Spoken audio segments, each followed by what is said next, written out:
ராசி அன்பர்களே, இந்த காலகட்டம் உங்களுக்கு ஒரு சவாலான காலகட்டமாக இருந்திருக்கும். கடந்த சில காலகட்டங்கள்லாம் ரொம்ப வெறுத்திருப்பீங்க வாழ்க்கையை. தொழில் ரீதியான சிக்கல்களை சந்திச்சிருப்பீங்க. அக்கௌண்ட் பிளாக் ஆகிருக்கும். அக்கௌண்ட்டை ஃப்ரீஸ் பண்ணியிருப்பாங்க. இல்லைனா சைபர் கம்ப்ளைண்ட்டில் மாட்டியிருப்பீங்க. ஏதோ ஒரு முக்கியமான விஷயத்தில் பண ரீதியான விஷயங்கள் தடங்கலாயிருக்கும். செஞ்சிகிட்டு இருந்த தொழில் தான் சார், ஆனால் தொழிலை செய்ய முடியாத அளவுக்கு இருக்குது சார். வருமானம் ஓரளவுக்கு இருந்தாலும் அந்த தொழிலுக்கு போக முடியாத அளவுக்கு லாக் ஆகிருக்கு. தொழிலே எடுத்து பண்ண முடியல, என்னன்னே தெரில. கந்திஷ்டியா இல்லை யாராவது ஏதாவது செஞ்சிட்டாங்களா என்னன்னே தெரியல சார். ஒரு மனப்பதட்டமாகவும் இருக்குது. மனசுக்குள்ளே ரொம்ப இனி வரக்கூடிய காலகட்டங்களில் வாழ்க்கையை எப்படி நடத்த போகிறோன்னு ஒரு பயமாகவும் இருக்குது சார் அப்படிங்கிற மாதிரிலாம் இருக்கும். தொழில் ரீதியாக ஒரு வகையான லாக்கில் மாட்டியிருப்பீங்க. அதை வச்சு அந்த பணத்தை வச்சு குடும்ப ரீதியான சில சிக்கல்களை சரி பண்ணலாம்னு நினச்சிட்ருப்பீங்க. ஃபினான்ஷியலாக லாக் ஆகிருப்பீங்க. இஎம்ஐ கட்டுறதுக்கே மாதம் அதுக்கு ஒரு கடன் வாங்குற மாதிரி இருக்குது சார். கடன் அடைக்கிறதுக்கு ஒரு கடன் வாங்கிட்டுருக்கேன் சார். நகையை மூக்கிறதுக்கு ஒரு கடன் வாங்கிட்டுருக்கேன் சார். நகை விலை குறைஞ்சி போய் சார், நகைக்கு வட்டி கட்டுறதுக்கு தனியாக இன்னொரு நகையை வச்சு கட்டுற மாதிரி இருக்குது சார். அதுக்கு ஒரு கடன் வாங்கியிருக்கு சார். கடனுக்கு மேலே கடனாக போயிடுது சார். இது எப்போ சார் சரியாகும்? நிறையா யூடியூப்பில் வீடியோக்கள்லாம் சொன்னாங்க சார். 6வது மாதத்துக்கு மேலே, அதாவது ஜூன் 2026க்கு மேலே ரொம்ப நல்லாயிருக்குன்னு சொன்னாங்க சார். குரு பயிற்சியாக சனி பயிற்சி ஆகிறாரு, ஏதேதோ சொன்னாங்க சார். ஆனால் ஒன்றும் நடந்த மாதிரி தெரியல சார் அப்படின்னு நினச்சிட்ருக்கேன். உங்களுக்கு தான் இந்த வீடியோ ஸ்கிப் பண்ணாமல் பாருங்கள். நான் சொல்கிறதெல்லாம் உங்களுக்கு நடந்துட்டுருக்கா இல்லைன்னு மறக்காமல் கமெண்ட் செக்ஷனில் பதிவிடுங்க. நிறைய பேர் ஜோதிட ரீதியான தகவல்கள் கேட்கணும் அப்படின்னு ஆசைப்படுறீங்க. கீழே நம்பர் இருக்குது, நீங்கள் ஃபோன் பண்ணி பேசி தெரிஞ்சுக்கலாம். கிட்டத்தட்ட 200 ஜோதிடர்களுக்கு ஆசான். அதே போல் இதுவரை நம்ம ஒரு நடிகைகள்லாம் ஜோதிடம் பார்க்கலாம் யாருன்னு கேட்டீங்க பார்த்தீங்களா, இவங்க தான் பார்த்துட்ருக்காரு. உங்களுக்கு வேணும் அப்படின்னா அந்த நம்பரை பயன்படுத்திக்கோங்க. ஒரு தெளிவான ஒரு விஷயத்தை நான் உங்களுக்கு சொல்லணுங்க. இந்த ராசிக்காரரை பொறுத்த வரைக்கும் ஒரு ஈகோ கொண்ட ராசிக்காரன்னு சொல்லலாம். நீங்கள் தப்பாக நினச்சி வேணாம். விருச்சிக ராசிக்காரரை பார்த்துருந்தீங்கன்னா தப்பாக நினச்சி வேணாம். ஈகோ அப்படிங்கிறது எந்த மாதிரி அப்படின்னா, தான் உயரணும், தன்னோடு சேர்ந்து மற்றவங்களும் உயரணும். ஆனால் மற்றவங்க முன்னாடி நான் போய் நின்றுட்டு கை கட்டி நிற்கக்கூடாது அப்படின்னு நினைக்கக்கூடிய ராசி விருச்சிக ராசி. எவ்வளோ பெரிய சூழ்நிலையிலையும் ஒருத்த முன்னாடி போய் கை கட்டி நின்றுட்டு இருக்க மாட்டாங்க. சுயமாக தொழில் செய்ய விரும்பக்கூடிய நபர்கள். Ideology person. நீங்கள் இறங்கி வேலை செய்கிற ஆள் இல்லை, அந்த இடத்துல இறங்கி வேலை செய்ய வைக்கிற ஆள். அந்த ஐடியாவை நீங்கள் க்ரியேட் பண்ணிடுவீங்க. ஒரு ஹார்ட் ஒர்க்கர்லாம் நீங்கள் சொல்ல முடியாது. நீங்கள் ஒரு ஸ்மார்ட் ஒர்க்கர். ஒரு மிஷினை வச்சு நீங்கள் ஈஸியாக ஒரு ஒரு ஒரு மாதமே செய்யக்கூடிய வேலையை ஒரு நாளில் ஒரு மிஷினை வச்சு செய்யலாம் அப்படின்னா அதை நீங்கள் செஞ்சுருவீங்க. எதை செஞ்சாலும் லக்ஸூரியாகவும் ஆடம்பரமாகவும் தெரியணும் அப்படின்னு ஆசைப்படக்கூடிய ஆள் நீங்கள். தனித்துவமாக ஒரு வித்தியாசமான ஒரு கோணத்தை வச்சு அதிலேருந்து சம்பாதிக்கிறதுக்கு ட்ரை பண்ணக்கூடிய ஆள் நீங்கள். என்னது, இந்த காலகட்டம் உங்களுக்கு சரியாக சூட் ஆகாமல் இருக்குது, அவ்வளோதான். குறிப்பிட்ட காலகட்டமாக உங்களுக்குலாம் ஒவ்வொருத்தர் சனி பேச்செலாம் நடந்துச்சுன்னா ஒரு 7 வருஷம் 7 வருஷம்பாங்க. உங்களுக்குலாம் 15 வருஷமாக வச்சு செஞ்சிட்ருக்குது. உடல் ரீதியான உபாதைகளை சந்திச்சிங்க. திருமணத்தில் தடைகள் ஏற்பட்டு தான் திருமணம் நடந்திருக்கும். குழந்தை விஷயத்தில் தடை ஏற்பட்டு தான் குழந்தைகள் விஷயங்கள் உருவாயிருக்கும். தொழிலில் தடை ஏற்பட்டு தான் அடுத்த தொழில் நீங்கள் ரெடி பண்ணியிருப்பீங்க. இந்த மாதிரி நிறைய கஷ்டங்களை அனுபவிச்சு தான் அடுத்த ஸ்டெப்பை வச்சுருப்பீங்க. என்ன ஒன்று அப்படின்னா, நீங்கள் உங்களுக்கு ஃபஸ்ட்டு பால் சாமி கூட்டுருவாங்கன்னு சொல்லுவாங்களே கிரிக்கெட்டில், ட்ரையல் பார்ப்பாங்களா, அந்த மாதிரி ஃபஸ்ட்டு எதை பார்த்தாலும் ட்ரையல் பார்த்துட்டு அது எல்லாம் கொஞ்சம் அப்படியே ஒரு சக்ஸஸ் இல்லாமல் போய் மறுபடியும் அடுத்த இதில் 6 அடிக்கிறது, சக்ஸஸை பிடிக்கிறது. ஸோ இந்த மாதிரி தான் உங்களோட வாழ்க்கையை போயிட்டுருக்கும். இந்த விருச்சிக ராசிக்காரர்கள் ஒரு குலதெய்வத்தினுடைய ஆற்றல் கொண்டவங்க. ஆன்மீக ரீதியான விஷயத்தில் ரொம்ப உள்ளே போனீங்க அப்படின்னா உங்களுக்கு நன்மைகளும் உண்டு, வருமானமும் உண்டு, ப்ளஸ் பாயிண்ட்டாகவும் அமையும். ஆராய்ச்சி, ஆன்மீகம், போலீஸ், இந்த மாதிரி விஷயங்கள்லாம் ரொம்ப அந்த உங்கள் வீட்லேயே பார்த்திங்கன்னா ஏதாவது ஒரு தப்பு பண்ணிட்டாங்க அப்படின்னா ரொம்ப டீப்பாக போவீங்க. அப்படியே ஸ்ட்ரைட் ஃபார்வர்டாக இருக்கணும்னு ஆசைப்படுவீங்க. நீங்களும் ஸ்ட்ரைட் ஃபார்வர்டாக இருக்கிற மாதிரி காட்டிப்பீங்க. ஆனால் நீங்கள் ஒன்றும் அப்படிலாம் கிடையாது. உங்களுடைய ஃப்ளாஷ்பேக்கு உங்களுடைய ஹிஸ்ட்ரிலாம் எடுத்தால் ரொம்ப ஒரு மாதிரி இருக்கும். ஆனால் நீங்கள் மற்றவங்க உங்கள்கிட்ட ரொம்ப சரியாக இருக்கணும் அப்படின்னு ஆசைப்படக்கூடிய நபர். ஒரு வகையில் நீங்களுமே ஓரளவுக்கு ரொம்ப ஸ்ட்ரைட் ஃபார்வர்டு, ஸ்ட்ரிக்டான ஆளும் தான். நீங்கள் இருக்கிற மாதிரியே மற்றவங்களும் உங்கள்கிட்ட இருக்கணும்னு நினைக்கிற தப்பு தானே. அந்த விஷயத்தில் நீங்கள் ரொம்ப எச்சரிக்கையாக இருக்கணுங்க. இந்த ராசிக்காரர்களுக்கு நிறைய வகையான நன்மைகள் நடக்கக்கூடிய ஒரு காலகட்டமாக வரக்கூடிய காலகட்டங்கள் இருக்குது. ஆனால் இப்போ நடந்துட்டு இருக்கிற காலகட்டம் கொஞ்சம் கொஷின் மார்க்கக்கூடிய காலகட்டம் தான். அது ஏன் அப்படின்னு நான் சொல்கிறேன், கேட்டுக்கங்க. இந்த ராசிக்காரர்கள் குலதெய்வத்தினுடைய வழிபாடு எப்போவுமே முக்கியம், ஓகேவா? ஏன்னா இந்த ராசி நீர் தத்துவம் கொண்ட நிலையான ராசி அப்படின்னு சொல்லுவாங்க. நீர் தத்துவம், தண்ணி எந்த பக்கம் போனாலும் அதுக்கு தகுந்த மாதிரி நகர்ந்துக்கும். அந்த மாதிரி ஒரு தத்துவம் கொண்ட ராசி. அதிபதி செவ்வாய். ஆழமான சிந்தனை உங்களுக்கு அதிகம். அதனால தான் சந்தேகத்திறனும் உங்களுக்கு அதிகம். ரகசியம் காக்கக்கூடிய திறன் அதிகம். ஒரு விஷயத்தை ரகசியமாக பார்த்துங்க. உங்கள் விஷயத்தை மட்டும் நீங்கள் ரகசியமாக பார்த்தீங்க. வெளி விஷயத்தில் யார்ட்டையும் சொல்ல மாட்டீங்க. வெளி விஷயத்தில் நீங்கள் யார்ட்ட வேணாலும் சொல்லுவீங்க. உங்கள் விஷயத்தில் ரொம்ப ரகசியமாக பார்ப்பீங்க. ஒருவரை உடனே நம்ப மாட்டாங்க. நம்பிய பிறகு முழுமையாக நம்புவாங்க. துரோகத்தை எளிதில் மறக்க மாட்டாங்க. தங்களுக்கு பிடித்தவர்களை பாதுகாப்பாங்க. பிரச்சனை வந்தால் நேராக எதிர்கொள்வாங்க. தோல்விக்கு பிறகு மீண்டும் வலிமையாக எழுவுவாங்க. ஒரு தோல்வியை சந்தித்து தான் நீங்கள் மறுபடியும் மேலே வந்துடுவீங்க. வெளியில் அமைதியாக இருந்தாலும் உள்ளே பல விஷயங்களை ஓடிக்கொண்டிருக்கக்கூடிய ஒரு காலகட்டம். திட்டத்தை முன்கூட்டியே வெளியே சொல்ல மாட்டாங்க. அன்பில் மிகவும் ஆழமாக இருப்பாங்க. கோபத்தில் கடுமையான வார்த்தை பேசலாம். அந்த விஷயத்தெல்லாம் கொஞ்சம் சரி பண்ணிட்டீங்கன்னா பரவாயில்ல. அவமானத்தை நீண்ட நாள் நினைச்சு வச்சுருப்பாங்க. மன வலிமை அதிகமாக இருக்கும். வயது அதிகரிக்க செலவுகளும் செல்வாக்குகளும் அனுபவமும் அதிகரிக்கும். அந்த செலவு எல்லாத்தையுமே லாபமாக மாற்றிடுவீங்க. தற்போது மனசில் இருக்கக்கூடிய எண்ணங்கள் என்ன தெரியுமா? என்னை பற்றி பின்னால் பேசுகிறவங்க யார்? என் பணம் எப்போது கிடைக்கும்? என் கடன் எப்போ குறையும்? வேலை மாற்றலாமா? தனியாக தொழில் தொடங்கலாமா? திருமணம் ஏன் தாமதமாகுது? பழையவரை மீண்டும் நம்பலாமா? எனக்கு சொந்த வீடு எப்போ அமையும்? என் உழைப்புக்கு மதிப்பு எப்போ கிடைக்கும்? எதிரிகள் எப்போ அமைதியாகுவாங்க? என் வாழ்க்கையை முழுமையாக மாற்ற என்ன செய்யணும்? நான் நினச்சது உண்மையா அல்லது சந்தேகமா? இந்த மாதிரி தான் உங்களுக்கு வந்து போயிட்டுருக்கும். அதாவது நீங்கள் நினச்சது உண்மையா இல்லை சந்தேகமா? உங்களுடைய துணைவியார் மேலேயோ இல்லை துணவன் மேலேயோ நீங்கள் வந்து சந்தேகப்படுறதா இருக்கட்டும், உங்கள்கிட்ட வேலை செய்கிறவங்க மேலே நீங்கள் சந்தேகப்படுறதா இருக்கட்டும், ஒரு விஷயம் நடந்துச்சு அப்படின்னா உங்களோட கோணமும் உங்களுடைய சந்தேகம் மட்டும் ஒரு வித்தியாசமாக இருக்கும். எல்லோரும் ஷாக் ஆகிடுவாங்க, என்னடா இப்படி சந்தேகப்படுற அப்படிங்கிற மாதிரி ஷாக் ஆகுவாங்க. விருச்சிக ராசியினுடைய பிறப்பு ரகசியத்தை பொறுத்தவரை சோதனைக்கு பிறகு உயரக்கூடியவங்க நீங்கள். ஒரு சோதனையை நீங்கள் சந்தித்து தான் நீங்கள் வந்து உயருவீங்க. அது உங்களுடைய பிறப்பிலுடைய ஒரு ஃபேக்ட்டு. ஒரு தோல்வியை வெற்றியாக மாற்றக்கூடிய ஒரு தோல்வி அடைஞ்சு தான் வெற்றி ஆகுவீங்க. நீங்கள் அதை நினச்சி ஃபஸ்ட்டே அப்செட் ஆகி உட்காந்துடாதீங்க. ஏன்னா உங்களுக்கு ஃபஸ்ட் பாயிண்ட்டு, அதாவது ஃபஸ்ட்டு பாலு 0, அதுக்கு அடுத்தது தான் உங்களுக்கு வந்து 6. ரகசியமாக உழைத்து பெரிய வெற்றி பெறக்கூடியவங்க நீங்கள். ரகசியமாக இந்த காலகட்டத்தில் நீங்கள் எது பண்ணிங்கனாலும் கண்டிப்பாக வெற்றி உண்டு. குடும்பத்தை காப்பாற்றக்கூடியவங்க நீங்கள். மறைந்த உண்மையை கண்டுபிடிக்கக்கூடியவங்க. அதான் போலீஸு இந்த மாதிரி திறனுக்கெல்லாம் போனால் நீங்கள் நல்லா உயர்ந்து வந்துடலாம். பிரச்சனையின் வேர் காரணத்தை புரிந்து கொள்வீங்க. எதிலேருந்து வந்துச்சு, எதனால் அது வந்துச்சு அப்படின்னு கண்டுபிடிக்கக்கூடியவங்க. எதிர்ப்பால் வலிமையாக மாறக்கூடியவங்க நீங்கள். பழைய வழக்குகளை, பழைய வாழ்க்கையை விட்டு புதிய வாழ்க்கையை தொடங்குவாங்க. நிலம், தொழில், வாகனம் போன்ற துறைகளில் வளரலாம். ஆழமான அறிவை வருமானமாக மாற்றலாம். வயது அதிகரிக்க அதிகாரம் மற்றும் மரியாதை அதிகரிக்கலாம். பிறர் முடியாது அப்படிங்கிற விஷயத்தை முயற்சி செய்து முடிக்கக்கூடியவங்க நீங்கள். விருச்சிக ராசியினுடைய முக்கிய வாழ்க்கை பாடம் துரோகத்தை நினைத்து பழகுவதற்கு செலவிடும் சக்தியை உங்கள் வளர்ச்சிக்கு பயன்படுத்துங்க.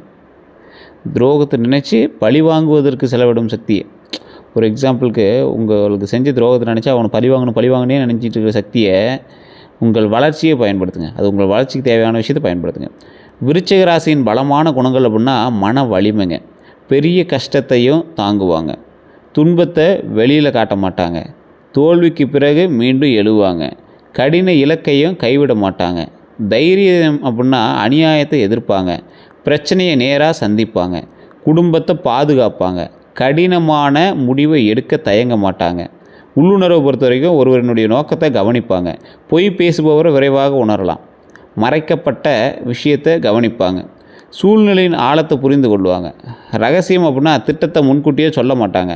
பிற ரகசியத்தை காப்பாற்றுவாங்க. சரியான நேரம் வரும்போது அமைதியாக இருப்பாங்க. தொழில் ரகசியத்தை பாதுகாப்பாங்க. விசுவாசம் அப்படின்னா உண்மையான நட்பை கைவிட மாட்டாங்க. காதலில் முழுமையாக இருப்பாங்க. குடும்பத்திற்கு உண்மையாக இருப்பாங்க. கஷ்டத்தில் நெருங்கியவர்களை விட்டு செல்ல மாட்டாங்க. விருச்சிக ராசியினுடைய சவால்கள் அப்படின்னா அதிக சந்தேகம், கோபத்தை உள்ளே வச்சு கொள்வது. இதுதான் ரொம்ப தப்பு. பழைய துரோகத்தை மறக்க முடியாமல் பழகுவாங்க. அந்த பழி வாங்கக்கூடிய எண்ணம் உங்களுக்கு இருக்கும். அது கொஞ்சம் சரி பண்ணிக்கோங்க. அதிக உரிமை, தேவையில்லாமல் ஒருத்தர் மேலே அதிக உரிமை வச்சிங்கன்னா அதுக்கான சவால்கள் நீங்கள் சந்திச்சு தான் ஆகணும். சில இடங்களில் அசிங்கப்பட்டு தான் ஆகணும். யாரையும் எளிதில் மன்னிக்க மாட்டீங்க. மன்னிக்க முடியாமல் இருக்கிறதும் உங்களுடைய தப்பு தான்.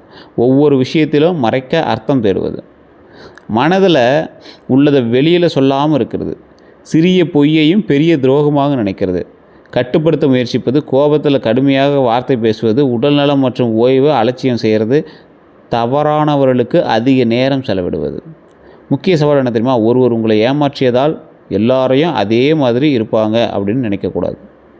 இதுவரை ஏற்பட்டிருக்கக்கூடிய துரோகங்கள் அப்படின்னா காதலில் முழுமையாக நம்பிய ஒரு உண்மையை மறைச்சிருக்கலாம். 3ஆம் நபர் காரணமாக உறவு பாதிக்கப்பட்டிருக்கலாம். திருமண வாக்குறுதி மாறி இருக்கலாம்.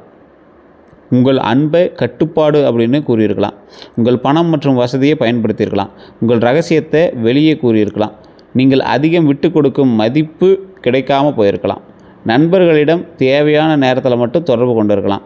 பணம் வாங்கி திரும்ப கொடுக்காமல் இருந்திருக்கலாம். உங்கள் ரகசியத்தை வெளியே கூறியிருக்கலாம். உங்கள் தொடர்பை பயன்படுத்தியிருக்கலாம். உங்கள் யோசனையை எடுத்திருக்கலாம். நண்பராக இருந்தும் போட்டியிட்டிருக்கலாம். உங்கள் வளர்ச்சியை பார்த்து பொறாமப்பட்டிருக்கலாம். குடும்பத்தை பொறுத்த வரைக்கும் இந்த சொத்து தகவலெல்லாம் மறைச்சிருப்பாங்க. குடும்ப பொறுப்பை உங்கள் மீது வைத்திருக்கலாம். உங்கள் வருமானத்தை அதிகமாக எதிர்பார்த்துருப்பாங்க. நீங்கள் செய்த உதவியை மறந்துருக்கலாம். குடும்பத்தில் உங்களை கோபக்காரர் போல் காட்டியிருப்பாங்க. இவன் எது பண்ணாலும் இப்படி தான் பண்ணுறான் அப்படிங்கிற மாதிரி உங்களை கோபக்காரராக காட்டியிருப்பாங்க. உங்கள் திருமண முடிவில் தேவையற்ற தலையீடு செஞ்சுருக்கலாம். பணம் அல்லது ஆவணம் தொடர்பான சிக்கல் ஏற்பட்டிருக்கலாம். வேலை இடத்துல உழைத்தது நீங்கள் பாராட்டு வேறு ஒருவர் கிடைச்சிருக்கலாம். உங்கள் யோசனையை மற்றவர் பயன்படுத்தியிருக்கலாம், உங்களை கோபப்படுத்தி தவறாக காட்டியிருக்கலாம், மேலதிகாரியிடம் தவறான தகவல் சென்றிருக்கலாம், பதவி உயர்வு தாமதமாக இருக்கலாம், சம்பளம் அல்லது கமிஷன் தள்ளி போயிருக்கலாம், கூட்டாளி கணக்கை மறைச்சிருக்கலாம். யாரிடம் எச்சரிக்கையாக இருக்கணும் அப்படின்னா, உங்கள் ரகசியத்தை அதிகமாக கேட்பவர்கிட்ட எச்சரிக்கையாக இருக்கணும். தொடர்ந்து பணம் கேட்பவர் எச்சரிக்கையாக இருக்கணும். உங்கள் வருமானத்தை தெரிந்து கொள்ள முயற்சிப்பவர்கிட்ட எச்சரிக்கையாக இருக்கணும். உங்கள் எதிரிகளை பற்றி அதிகமாக விசாரிப்பவர்கிட்ட எச்சரிக்கையாக இருக்கணும். நண்பராக இருந்து உங்கள் தொழில் தகவலை கேட்பவர்கிட்ட எச்சரிக்கையாக இருக்கணும். உங்கள் பெயரில் கடன் வாங்க சொல்பவர்கிட்ட எச்சரிக்கையாக இருக்கணும். பழைய காதல் திடீரென திரும்பும்போது எச்சரிக்கையாக இருக்கணும். சொத்து ஆவணம் காட்டாமல் முன்பணம் கேட்குறவங்கள்ட்ட எச்சரிக்கையாக இருங்க. பெரிய லாபம் தருவதாக கூறியவர்கிட்ட எச்சரிக்கையாக இருங்க. உங்களை கோபப்படுத்தி பதில் வாங்க முயற்சிப்பவர்கிட்ட எச்சரிக்கையாக இருங்க. குடும்ப ரகசியத்தை வெளியில் பேசுபவர்கிட்ட எச்சரிக்கையாக இருங்க. விருச்சிக ராசிக்கு ஏற்ற தொழில்கள் அப்படின்னா காவல்துறை, இராணுவம், பாதுகாப்பு சேவை, தனியார் விசாரணை, சைபர் பாதுகாப்பு, மருத்துவம், அறுவை சிகிச்சை, ஆய்வகத்துறை, ஆராய்ச்சி, மருந்தகம், ரியல் எஸ்டேட்டு, நில வியாபாரம், கட்டுமானம், வாகன விற்பனை, பயன்படுத்திய கார் வியாபாரம், மெக்கானிக்கல் துறை, உதிரி பாகம், தொழிற்சாலை, நிதி, காப்பீடு, மீடியா, யூடியூப்பு, விசாரணை பத்திரிக்கை, வீடியோ தயாரிப்பு, இந்த தொழில்நுட்பம், தரவு, இந்த கமிஷன் பேசிஸில் பண்ணுறது, ஆன்லைன் வணிகம், இது எல்லாமே உங்களுக்கு ஓரளவு செட் ஆகுங்க. இந்த செய்வன இந்த கந்திஷ்டிலாம் இருக்கான்னு கேட்டால், பாரம்பரிய நம்பிக்கைகள் படி விருச்சிக ராசியாளுக்கு திடீர் முன்னேற்றம் உண்டு. டக்குன்னு முன்னேறக்கூடிய ஒரு காலகட்டம் உண்டு. ஆனால் அது வந்து அப்படியே படிப்படியாக தான் நீங்கள் வந்துட்டுருப்பீங்க. திடீர்னு பார்க்குறவனுக்கு அப்படி பெருசாக தெரியும். தொழில், பணம், சொத்து, வாகனம், குடும்ப நிலை போன்றவற்றெல்லாம் பார்த்து சிலர் வந்து பொறாமப்படலாம். ஆனால் செய்வனைக்கு அது வந்து காரணமாக இருக்கணுமா அப்படின்னு கேட்டால் கிடையாது. இது உங்களுடைய குலதெய்வத்தை வழிபட்டீங்க அப்படின்னாவே அப்படி யாராவது உங்களுக்கு நெகட்டிவ் சார்ஜஸ் இருந்தாலும் அது வந்து வெளியே போயிடும். அதே போல் நல்ல நேரம் எப்போ சேர ஆரம்பிக்குது அப்படின்னா, பழைய துரோகத்தை மனதிலிருந்து விடும்போது நல்ல நேரம் ஆரம்பிக்குது. பழிவாங்கக்கூடிய எண்ணத்தை குறைக்கும் போது நல்ல நேரம் ஆரம்பிக்குது. கோபத்தில் முடிவெடுக்காமல் இருக்கும்போது நல்ல நேரம் ஆரம்பிக்குது. பணவரவு மற்றும் செலவை திட்டமிட்டும் போது நல்ல நேரம் ஆரம்பிக்குது. தேவையற்ற கடனை நிறுத்தும் போது நல்ல நேரம் ஆரம்பிக்குது. தவறானவர்களுக்கு எல்லை வைக்கும்போது நல்ல நேரம் ஆரம்பிக்குது. ஆதாரமின்றி சந்தேகம் வளர்க்காமல் இருக்கும்போது நல்ல நேரம் ஆரம்பிக்குது. குடும்பத்துடன் மனம் திறந்து பேசும்போது நல்ல நேரம் ஆரம்பிக்குது. ஒரு முக்கிய இலக்கில் தொடர்ந்து செயல்படும் போது நல்ல நேரம் ஆரம்பிக்குது. தொழில் ரகசியத்தை பாதுகாக்கும் போது நல்ல நேரம் ஆரம்பிக்குது. உடல்நலம் மற்றும் தூக்கத்தை கவனிக்கும் போது நல்ல நேரம் ஆரம்பிக்குது. உங்கள் திறமைக்கு உரிய மரியாதை கேட்கும்போது நல்ல நேரம் ஆரம்பிக்குது. அதிர்ஷ்ட நிறங்கள்னால் சிவப்பு, மெரூனு, அடர் சிவப்பு, செம்பு நிறம், பழுப்பு, அடர் ஆரஞ்சு. அதிர்ஷ்ட எண்கள் அப்படின்னா 9, 1, 3. சாதகமான நாள் அப்படின்னா செவ்வாய்க்கிழமை. அடுத்த 12 நாட்கள்னால் பழைய ஒருவர் வந்து தொடர்பு கொள்ளலாம். வேலை அல்லது பணம் பற்றிய செய்தி வரலாம். மனதில் அதிக யோசனை இருக்கலாம். சிறிய செலவு வரலாம். கோபத்தை தூண்டும் சூழல் வரலாம். உடனடி பதிலை தவிர்க்கணும் அப்படிங்கிறது ஞாபகம் வச்சுக்கோங்க. 4 முதல் 6 நாட்கள் வரைக்கும் புதிய வேலை அல்லது தொழில் வாய்ப்பு தெரியலாங்க. பழைய பாக்கி பற்றிய முன்னேற்றம் ஏற்படலாங்க. முக்கிய நபர் உதவலாம். சொத்து அல்லது ஆவணம் பற்றிய தகவல் கிடைக்கலாம். குடும்பத்தில் முக்கியமான பேச்சு நடக்கலாங்க. பழைய வாடிக்கையாளர் மீண்டும் வரக்கூடிய ஒரு காலகட்டமாகவும் அமையுது. காதல் அல்லது திருமண பேச்சு வந்து நகரக்கூடிய வாய்ப்பு உண்டு. ஒருவரினுடைய உண்மையான நோக்கம் தெரியுங்க. மறைக்கப்பட்ட தகவல் வெளிவருங்க, தெளிவாக வெளிவரும். அதே போல் வாகனம் அல்லது சொத்து பற்றிய முடிவு வரலாம். எதிர்பாராத செலவு ஏற்படலாம். சந்தேகம் மற்றும் கோபத்தில் கவனம் தேவை. அதே போல் வேலை அல்லது தொழிலில் முடிவு உருவாகலாம். பணவரவு தொடர்பான நல்ல செய்தி கிடைக்கும். குடும்ப ஆதரவு அதிகரிக்கலாம். நீண்ட நாள் குழப்பம் குறையலாம். கடன் குறையும். திட்டம் தொடங்குவீங்க. புதிய முயற்சியை ஆரம்பிக்க வாய்ப்பு கிடைக்கும். உங்களை எதிர்த்தவங்கள்ட்ட தாக்கம் கிடைக்கலாம். தாக்கம் வந்து குறையும். உடல் நலத்தை பொறுத்த வரைக்கும் பொதுவாக கவனிக்க வேண்டிய விஷயங்கள் அப்படின்னா, தூக்கக்குறைவு, மன அழுத்தம், உடல் சோர்வு, செரிமான கோளாறு, தலைவலி, முதுகு அல்லது இடுப்பு வலி, நீண்ட நேரம் வேலை செய்வதால் சோர்வு, உணவு நேரம் மாறுறது, அதிக கோபத்தால் ஏற்படக்கூடிய உடல் அழுத்தம், தொடர்ச்சியாக அல்லது கடுமையான அறிகுறிகள் இருந்தால் மருத்துவர் வந்து அணுகணுங்க. இனி செய்ய வேண்டிய அப்படின்னா, பணவரவு மற்றும் செலவை எழுதணுங்க. அதிக வட்டி கடனை முதல்ல வந்து குறைக்கணுங்க. தொழில் கணக்கை நீங்களும் பார்க்கணுங்க. அதே போல் பணம் கொடுக்கும்போது ஆதாரம் வச்சுக்கிட்டு பணம் கொடுக்கறது ரொம்ப நல்லதுங்க. உங்கள் திட்டத்தை அனைவரிடமும் கூற வேண்டாம். கோபத்தில் பதில் சொல்லாமல் சிறிது நேரம் காத்திருக்கணும் அப்படிங்கிறது ஞாபகம் வச்சுக்கோங்க. குடும்பத்துடன் தெளிவாக பேசணும் அப்படிங்கிற ஞாபகம் வச்சுக்கோங்க. சொத்து ஆவணங்களை சரிபார்க்கணும் அப்படிங்கிற ஞாபகம் வச்சுக்கோங்க. உடல்நலம் மற்றும் தூக்கத்தை கவனிக்கணும் அப்படிங்கிற ஞாபகம் வச்சுக்கோங்க. தவறானவர்களுக்கு எல்லை அமைக்கணும் அப்படிங்கிறது ஞாபகம் வச்சுக்கோங்க. நீங்கள் திறமையை, அதாவது உங்களுடைய திறமையை கூடுதல் வருமானமாக மாற்றலாங்க. அது இந்த காலகட்டத்தில் பயன்படுத்துங்க. இப்போ ஸ்டெப் எடுத்திங்கன்னா ஒரு சின்ன சர்க்கிளில் சந்தித்து மறுபடியும் மேலே வந்துடுவீங்க. அவ்வளோதான். டக்குன்னு மேலே அதோட ரொம்ப ஹைட்டுக்கு வந்துடுவீங்க. அதே போல் சிறிய வாய்ப்பையும் அலட்சியம் செய்யாதீங்க. செய்யக்கூடாதவை அப்படின்னா, எல்லாரையும் சந்தேகிக்கக்கூடாது. தேவையில்லாமல் சந்தேகப்படாதீங்க. அவன் தப்பே செஞ்சாலும் அந்த இடத்துல சந்தேகப்பட்டு நீங்கள் பேசும்போது அவன் வெளியே போயிட்டான் அப்படின்னா அனைத்துக்கான வருமானம் பாதிக்கப்படும். அவன் தப்பு செஞ்சானா அவன் லாக்கிலே உட்கார வச்சு அவனை லாக் பண்ணி அவனை அதுக்கு தகுந்த மாதிரி வேலை வாங்கிட்டிங்கன்னா சரியாக போயிடும். அதே போல் எல்லாருமே தப்பு செஞ்சுருப்பாங்களா அப்படின்னு கேட்டால் டவுட்டு தான். பழிவாங்க நேரம் மற்றும் பணத்தை செலவு செய்யக்கூடாதுங்க. அதே போல் ஒருத்தர் பழி வாங்குறதுக்கு நேரத்தையும் பணத்தையும் செலவு செய்யாதீங்க. கோபத்தில் வேலையை விட்டு விடாதீங்க. கோபத்தில் உறவு முறிக்கக்கூடாது. பிறருக்காக உங்கள் பெயரில் கடன் வாங்கக்கூடாது. ஆவணம் இல்லாமல் பெரிய தொகை கொடுக்கக்கூடாது. பழையவர் திரும்பியவுடன் உடனே நம்பக்கூடாது. தொழில் ரகசியத்தை வெளியே கூறக்கூடாது. சமூக ஊடகத்தில் கோபமாக பதில் எழுதக்கூடாது. குடும்ப சொத்தில் வாய்மொழியை மட்டும் நம்பக்கூடாது. உங்களை பயன்படுத்தியவர்களுக்கு மீண்டும் மீண்டும் வாய்ப்பு கொடுக்கக்கூடாது. உடல்நலம் மற்றும் ஓய்வை அலட்சியம் செய்யக்கூடாதுங்க. பாரம்பரிய பரிகாரங்கள் அப்படின்னா செவ்வாய்க்கிழமை முருகனை வழிபடலாங்க. சிவபெருமான் அல்லது ஆஞ்சநேயர் தரிசனம் செய்கிறது ரொம்ப நல்லதுங்க. கந்த சஷ்டி கவசம் பாராயணம் செய்யலாம். சிவப்பு மலர் அர்ச்சனை செய்யலாம். உடல் உழைப்பு செய்பவர்களுக்கு உணவு வழங்கலாம். ஏழை மாணவர்களுக்கு கல்வி உதவி செய்யுங்க, ரொம்ப நல்லது. மருத்துவ உதவி தேவைப்படுபவர்களுக்கு இயன்ற உதவி செய்யலாம். சகோதரர்களுடன் தேவையற்ற சண்டையை தவிர்க்கலாம். பெற்றோர் மற்றும் மூத்தவர்கள்ட்ட ஆசீர்வாதம் பெறலாம். தினமும் நடைப்பயிற்சி அல்லது உடல் பயிற்சி செய்யலாம். தேவையற்ற கோபத்தை குறைக்க தியானம் செய்யலாம். பழிவாங்கும் எண்ணத்திற்கு பதிலாக நல்ல செயலில் ஈடுபடலாங்க.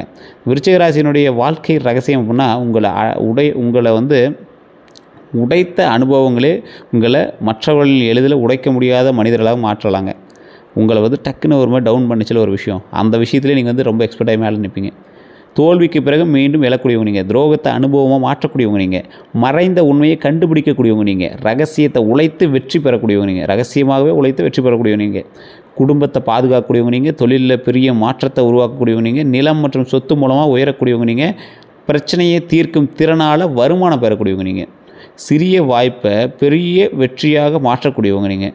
நீண்ட நாள் நின்ற விஷயம் நகரலாம். உங்களை பற்றி பின்னால் பேசியவர்கள்ட்ட உண்மை தெரியலாம். பழைய பாக்கி அல்லது வேலை வாய்ப்பு கிடைக்கலாம்.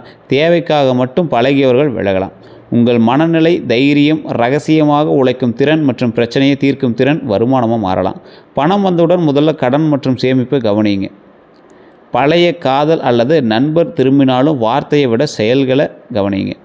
வேலை, தொழில், திருமணம், குழந்தை, வீடு, நிலம், வாகனம் மற்றும் வெளியூர் வாய்ப்பில் முன்னேற்றம் உருவாகக்கூடிய ஒரு காலகட்டங்க. உங்கள் வாழ்க்கையில் தடையை ஏற்படுத்தியவர்கள் எல்லோருமே வெளியே இருக்க வேண்டியதில்லை அப்படின்னு சில நேரம் கோபம், சந்தேகம், பழைய காயம், பழிவாங்கக்கூடிய எண்ணம் ஆகியதெல்லாம் முன்னேற்றத்தை தாமதப்படுத்தலாம். அதெல்லாம் கொஞ்சம் பார்த்து யோசிங்க. நீங்கள் நினைத்ததை எல்லாரிடமும் சொல்ல வேண்டியதில்லைங்க. சரியான நேரத்தில் சரியான நபரிடம் மட்டும் பேசுவது உங்கள் பலமான அமையுங்க. உங்களுக்கு பெரிய பலமாக இருக்குங்க. உங்களை ஏமாற்றியவர்களை தோற்கடிப்பது மிகப்பெரிய வெற்றி அல்ல, புரியுதுங்களா? அவர்களை உங்கள் எதிர்காலம் பாதிக்கப்படாமல் முன்னேறுவது தான் பெரிய வெற்றிங்க. உங்கள் அடுத்த நல்ல காலம் எதிரிகள் தோற்கும் நாளில் தொடங்காது. அவர்கள் பற்றி நினைக்காமல் உங்கள் வாழ்க்கையை கட்டி எழுப்ப தொடங்கும் நாளிலிருந்து ஆரம்பிக்குதுங்க. ஸோ இனி வரக்கூடிய காலகட்டங்கள் நன்மையாகவே நடக்க போகுது. இதுவரை உங்களுக்கு நான் சொன்ன விஷயங்கள் உண்மையாக இல்லையான்னு மறக்காம கமெண்ட் செக்ஷனில் பதிவிடுங்க. இதுவரை நம்ம சேனல் சப்ஸ்கிரைப் பண்ணும்போது சப்ஸ்கிரைப் பண்ணிக்கோங்க. பதில் பெல் பட்டன் மறக்காம ப்ரெஸ் பண்ணிக்கோங்க. ஃபேஸ்புக் பார்த்தீங்கன்னா ஃபாலோ பண்ணிக்கோங்க. நன்றி நண்பர்களே.